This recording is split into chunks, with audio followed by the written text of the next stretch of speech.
Hello viewers, আমরা ঘরে যখন আমাদের লাইট জ্বালাতে হয় বা লাইট নিভাতে হয়, আপনি কি বলেন? আপনি কি বলেন ওপেন দ্য লাইট?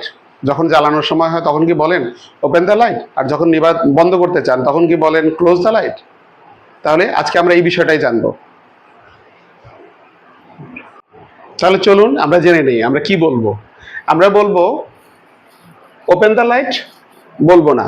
আমরা কি বলবো? টার্ন অন দ্য লাইট, মানে বাতিটা জ্বালাও। আবার আমরা বলবো যে ক্লোজ দ্য লাইট, এটা বলবো না। আমরা কি বলবো? টার্ন অফ দ্য লাইট, বাতিটা বন্ধ করো। এভাবে আমরা প্রতিদিন আমাদের যে নিত্য ব্যবহার্য যে ইংলিশগুলো আছে, ছোট ছোট ইংলিশগুলো, সেগুলোকে আমরা এভাবেই কারেক্ট করে নিতে পারবো। আশা করছি এই ভিডিওটা আপনাদের ভালো লেগে থাকবে। ভালো লাগলে অবশ্যই লাইক, কমেন্টস এবং শেয়ার করবেন।